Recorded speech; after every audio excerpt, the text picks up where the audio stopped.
आज हम एक ऐसे इन्वेस्टमेंट फंड की स्ट्रैटेजी को डिकोड करने वाले हैं जो बाजार के उतार और चढ़ाव दोनों में ही मौके ढूंढता है। चलिए देखते हैं कि आखिर ये काम कैसे करता है। सोचने वाली बात है ना? बाजार तो कभी ऊपर जाता है, कभी नीचे।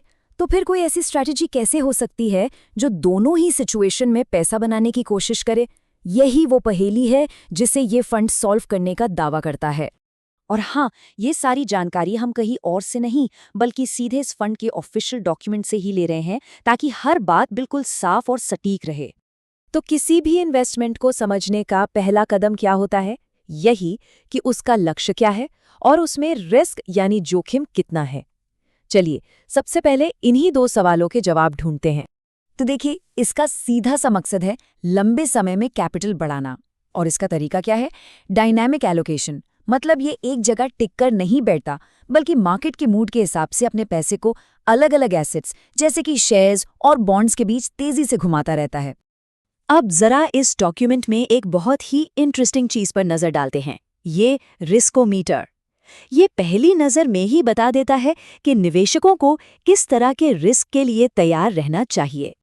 और इसमें कोई लाग लपेट नहीं है। लेवल 5 का सीधा मतलब है हाई रिस्क। तो ये उन इन्वेस्टर्स के लिए बिल्कुल नहीं है जो जरा भी जोखिम नहीं लेना चाहते। ये जानना कोई भी फैसला लेने से पहले बहुत जरूरी है।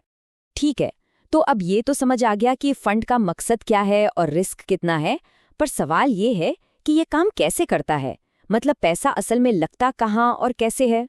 जरा इस टेबल को देखिए, ये इस फंड की जबरदस्त फ्लेक्सिबिलिटी दिखाती है। फंड मैनेजर चाहे तो पूरा का पूरा 100% पैसा इक्विटी यानी शेयरों में लगा सकते हैं, या फिर मार्केट खराब लगे तो पूरा 100% पैसा डेट जैसे सेफ ऑप्शंस में डाल सकते हैं।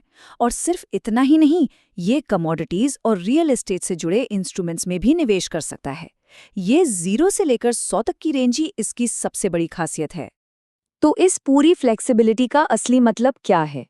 इसका मतलब है कि मैनेजर मार्केट के हिसाब से तेजी से फैसले ले सकते हैं। अगर उन्हें लगता है कि शेयर बाजार अच्छा करने वाला है, तो वो इक्विटी में पैसा बढ़ा देंगे। और अगर उन्हें लगता है कि बाजार गिरने वाला है, तो वो तुरंत पैसा निकालकर सुरक्षित जगहों पर ले जा सकते हैं। चलिए, अब आते हैं इस फंड के सबसे यूनिक फीचर पर, इसकी लॉन्ग शॉर्ट स्ट्रैटेजी। यही वो चीज है जो इसे बाजार के गिरने पर भी प्रॉफिट कमाने का मौका देती है। इसे एक बहुत ही आसान तरीके से समझते हैं।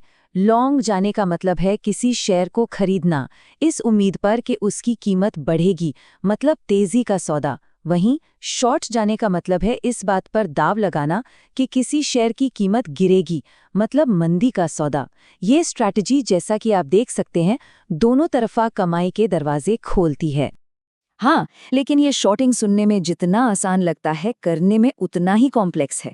जैसा कि ये टेबल दिखा रही है, फंड मैनेजर्स इसके लिए फ्यूचर्स और ऑप्शंस जैसी कई जटिल डेरिवेटिव स्ट्रैटेजीज का इस्तेमाल करते हैं। हमें इसकी टेक्निकलिटी में जाने की जरूरत नहीं है, बस ये समझना काफी है कि ये एक बहुत सोची समझी प्रक्रिया है। अब देखिए, कोई भी स्ट्रैटेजी हो वो तभी कामयाब होती है जब उसके पीछे एक मजबूत टीम हो। तो चलिए देखते हैं इस फंड को चला कौन रहा है। इस टीम को लीड कर रहे हैं संदीप टंडन, जो फंड के फाउंडर और चीफ इन्वेस्टमेंट ऑफिसर हैं। कैपिटल मार्केट्स में उनका 33 साल से भी ज्यादा का अनुभव इस फंड की स्ट्रैटेजी को एक ठोस आधार देता है। और उनका साथ दे रहे हैं लोकेश गर्ग, जिन्हें इक्विटी मार्केट्स में 2 दशकों का अनुभव है। और उनकी खासियत ही लॉन्ग शॉर्ट इन्वेस्टमेंट आइडियाज ढूंढने और उन्हें लागू करने में है, जो इस फंड के लिए आप समझ सकते हैं कितना जरूरी है। ठीक है, स्ट्रैटेजी समझ ली, टीम के बारे में जान लिया। अब आते हैं कुछ प्रैक्टिकल नंबर्स पर। मतलब अगर कोई इसमें निवेश करने के बारे में सोचे तो उसे क्या पता होना चाहिए। तो अगर कोई सिस्टमैटिक इन्वेस्टमेंट प्लान यानी SIP के जरिए इसमें निवेश करना चाहे तो मिनिमम अमाउंट है 10,000 रुपये महीना। एक और जरूरी बात है एग्जिट लोड की। अगर कोई 15 दिन के अंदर ही अपनी यूनिट्स बेच देता है तो उस पर 1% का एग्जिट लोड लगेगा। आमतौर पर यह इसलिए होता है ताकि लोग लंबी अवधि के लिए निवेश करें, ना कि छोटी मोटी ट्रेडिंग के लिए।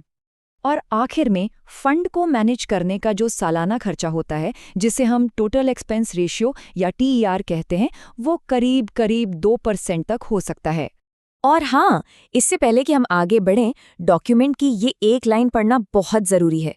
ये एक स्टैंडर्ड डिस्क्लेमर है जो हमें याद दिलाता है कि किसी भी निवेश में, खासकर ऐसे हाई रिस्क फंड में, रिटर्न की कोई गारंटी नहीं होती। तो चलिए फटाफट से सब कुछ समेट लेते हैं। हमने क्या क्या मुख्य बातें जानी। पहली, ये फंड बहुत डायनामिक और फ्लेक्सिबल है।